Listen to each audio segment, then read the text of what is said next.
ചേച്ചി കൂട്ട ഉപവാസത്തിലേക്ക് കടക്കുകയാണ്. ഇനിയെങ്കിലും സർക്കാർ വീണ്ടും ഒരു ചർച്ചയ്ക്ക് ഇറങ്ങുമെന്ന് തോന്നുന്നു. തീർച്ചയായും വരണമല്ലോ.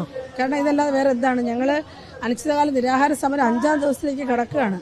ഒരു നടപടിയില്ല. ഇപ്പൊ കേരളത്തിൽ ആശാവർക്കർമാർക്ക് ശക്തമായ പ്രതിഷേധമുണ്ട്. ബഹുഭൂരിപക്ഷം ആളുകളും ഇടതുപക്ഷ പ്രസ്ഥാനത്തിനോടൊപ്പം ചേർന്ന് നിൽക്കുന്നവരാണ്. അപ്പോൾ ഈ ഗവൺമെന്റ് ഇങ്ങനെ ചെയ്യുന്നതിൽ അതിയായ വിഷമമുണ്ട്. അതുകൊണ്ട് നിരാഹാരം കിടക്കുന്നവരുടെ ജീവനോട് വളരെ പ്രതിബദ്ധതയുണ്ടെന്നുള്ളതുകൊണ്ട് തന്നെ അതോടൊപ്പം ചേരാൻ സന്നദ്ധമായിക്കൊണ്ടാണ് ഇന്ന് ഈ കൂട്ടോപവാസം നടക്കുന്നത്.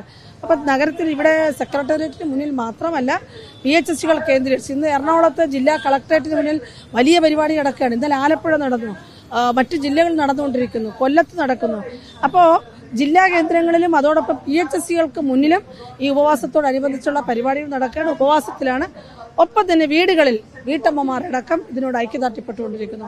Doctor P. ഗീത ഏതാനും നിമിഷങ്ങൾക്ക് മുമ്പ് ഈ കൂട്ടോപവാസം ഉദ്ഘാടനം ചെയ്തു. നിരവധി പ്രമുഖരായ ആളുകളടക്കം ഇതിനോട് ഐക്യപ്പെടുകയാണ്.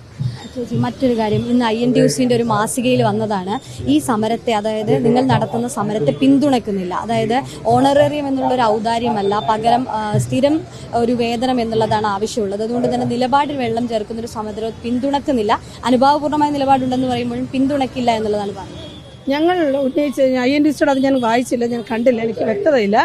പക്ഷേ ഞങ്ങൾ ഉന്നയിച്ചിരിക്കുന്ന ആവശ്യങ്ങൾക്ക് വ്യക്തത വളരെ 100% ഉണ്ട്. അതുകൊണ്ടാണല്ലോ ഈ സമരത്തെ ലോകം മുഴുവൻ പിന്തുണയ്ക്കുന്നത്. മറിച്ച് അതിനെ ദുർവ്യാഖ്യാനം ചെയ്യാൻ വേണ്ടിയിരിക്കുന്ന ആളുകൾ ഓരോ ദിവസവും ഓരോ കാര്യങ്ങളാണ് പറയുന്നത്. അവർ ഓരോ ദിവസവും നിങ്ങൾ പരിശോധിച്ചാൽ പറയും, ഓരോ ദിവസവും ഓരോ കാര്യങ്ങളാണ്. അതിനോട് ഞങ്ങൾക്ക് യോജിപ്പില്ല. ഞങ്ങൾക്ക് വ്യക്തതയുണ്ട്. അതിനെ പിന്തുണയ്ക്കുന്നവർക്ക് പിന്തുണയ്ക്കാം, അല്ലാത്തവർക്ക് വേണ്ടായിരിക്കും.